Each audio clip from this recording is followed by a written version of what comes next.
Varhoma ku avanyisa ka vu-11. Sweswi ndza vutisa ndzi ri, xana Xikwembu xi cukumetile tiko ra xona ke? Ni switsanana, hikuva na mina ndzi mu-Israyele, wa rixaka ra Abrahamu, wa nyimba ya Benjamini. Xikwembu a xi cukumetanga tiko ra xona leri xi ri tiveke ka ha ri ku sunguleni. Xana a mi tivi leswi tsalwa ri vulaka swona ehenhla ka Eliya xana? U vilerile emahlweni ka Xikwembu hikwalaho ka Vaisrayele a ku, Hosi, va dlele vaprofeta va wena, va mbundzumuxile tialitara ta wena, ku lo sala mina ntsena, kutani va lava ku ndzi dlaya. Kambe Xikwembu xi n'wi hlamurile yini xana? Xi te, ndzi tihlayisele vavanuna va 7,000 lava nga khiselmelangiki Bali. Swa ha ri tano ni namuntlha. Ku ni masalela ya vanhu lava Xikwembu xi va hlawuleke hi tintswalo. Kwalaho ke, loko ku ri hi tintswalo, a swi humi emintirhweni hikuva loko ku ri hi mintirho, tintswalo a ta ha ri tintswalo. Xana hi nga vula yini? Leswi Vaisrayele a va swi lava, a va swi kumanga. Kambe lava hlawuriweke hi Xikwembu va swi kumile. Lavan'wana va nonohisiwile, hi laha ku tsariweke ha kona va ku, Xikwembu xi va nyikile moya wo tlanyala, ni mahlo lama nga kotiki ku vona, ni tindleve leti nga kotiki ku twa ku fikela siku ra namuntlha. Davhida na yena u te, a swi ta va swona loko mikhuvo ya vona yi va hundzukela ntlhamu ni rindzi, yi va khugula ni ku va rihiseta. Mahlo ya vona a ma hundzuke munyama, leswaku ma nga ha koti ku vona, ni minhlana ya vona a yi tshame yi govekile. Ndzi engeta ndzi vutisa ndzi ku, xana Vaisrayele va khuguleke ku wela makumu xana? Ni swintsanana, kambe hi nandzu wa ku wa ka vona, ku ponisiwa ku fikela vamatiko, leswaku Vaisrayele va ta va ni mavondzo. Kutani leswi nandzu wa ku wa ka vona wu endleke leswaku mikateko yi tala emisaveni, ni leswi ku tsandzeka ka vona ku endleke leswaku mikateko yi talela vamatiko, ngopfungopfu ku vuya ka Vaisrayele hi ntalo ku ta tisa mikateko leyikulu. Kutani sweswi ndzi vulavula na n'wina vamatiko, ndzi ri, leswi ndzi nga muapostolo wa vamatiko, ndzi tinyungubyisa hi ntirho wa mina leswaku kumbexana ndzi nga endla va rixaka ra ka hina va va ni mavondzo, ndzi ta ponisa van'wana va vona. Hikuva loko ku cukumetiwa ka vona ku endlile leswaku misava yi vuyelelana ni Xikwembu, ku amukeriwa ka vona hi Xikwembu ku ta vula yini, loko ku nga ri ku hanya ka lava a va file xana? Loko leswo rhanga swa mbila swi humeseriwile Xikwembu, mbila hinkwayo i ya xona.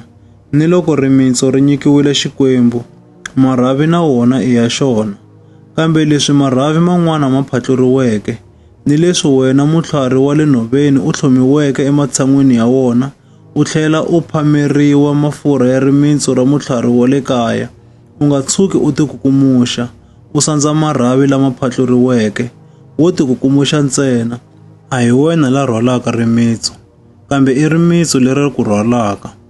Kumbexana u ta ku, marhavi ma phatluriwile, leswaku mina ndzi tlhomiwa ematshan'wini ya wona. Hi swona, ma phatluriwile hikwalaho ka ku kala ku pfumela. Kutani wena u yima u tiyile hikwalaho ka ku pfumela. U nga tshuki u tikurisa ha swona, kambe chava. Hikuva loko Xikwembu xi nga tsetselelanga marhavi ya xiviri, na wena a xi nga ku tsetseleri. Hikokwalaho, xiyaxiya vunene bya Xikwembu, ni nkhavi wa xona. Khavi ehenhla ka lava va weke, ni vunene ehenhla ka wena, loko u tiyisela evuneneni bya xona. Kambe loko u nga tiyiseli, na wena u ta tsemiwa. Kambe vona Vaisrayele, loko va nga ha ali ku pfumela, va ta tlhela va tlhomiwa emutlhwarini hikuva Xikwembu xa swi kota ku tlhela xi va tlhloma.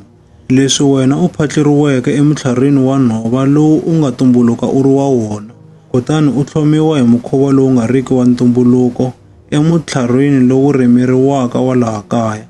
Ngopfungopfu marhavi lama phatluriweke ya murhi wa laha kaya ma ta hatla ma milelana loko ma tlhomiwa emutlhwarini lowu nga wa wona. Kutani vamakwerhu, ku endlela leswaku mi nga titshuka mi ti tiva ngopfu, ndzi lava leswaku mi tiva xihundla lexi, hileswaku hi tlhelo rin'wana, Vaisrayele va nonohisiwile, vamatiko va kondza va nghena eka Xikwembu hi ntalo. Hi mukhuva wolowo tiko hinkwaro ra Israyele ri ta ponisiwa, hilaha ku tsariweke hakona va ku, Muponisi u ta huma eSiyoni, a endla leswaku Yakobo a tshika tindlela ta yena to fularhela Xikwembu. Kutani hi wona ntwanano lowu ndzi nga ta wu endla na vona, loko ndzi va susa swidyoho swa vona. Leswi Vaisrayele va nga ala mahungu lamanene, i valala va Xikwembu ku pfuna n'wina vamatiko. Kambe leswi va nga hlawuriwa hi xona, i varhandziwa va xona hikwalaho ka vakokwa wa vona. Hikuva tinyiko ta Xikwembu ni ku vitana ka xona a swi hundzuki. Na n'wina vamatiko, a mi nga yingisi Xikwembu khale, kambe sweswi hikwalaho ka Vaisrayele lava nga yingisangiki mi tsetseleriwile. Hi mukhuva wolowo, hikwalaho ka tintswalo leti mi ti kumeke, na vona Vaisrayele sweswi a va yingisi Xikwembu, kambe swi endlela leswaku va ta kuma ku tsetseleriwa na vona sweswi. Hikuva Xikwembu xi endlile leswaku vanhu hinkwavo va tsandzeka ku yingisa, leswaku xi ta kota ku va tsetselela hinkwavo. Vukosi bya Xikwembu ni vutlhari bya xona ni vutivi bya xona a hi ku enta ka swona. Makungu ya xona ma nga pimisiwa ku yini, ni tindlela ta xona ti nga twisisiwa ku yini xana? Hikuva i mani la tiveke mianakanyo ya hosi xana? Mutsundzuxi wa yena u vile mani ke? I mani la nga rhanga a n'wi nyika xa nchumu lexi a nga ta lava ku tlheriseriwa xona ke? Hikuva swilo hinkwaswo swi huma ka yena, swi kona hikwalaho ka yena, swi kongoma yena. Eka yena ku ve ku dzuneka hilaha ku nga heriki. Amen.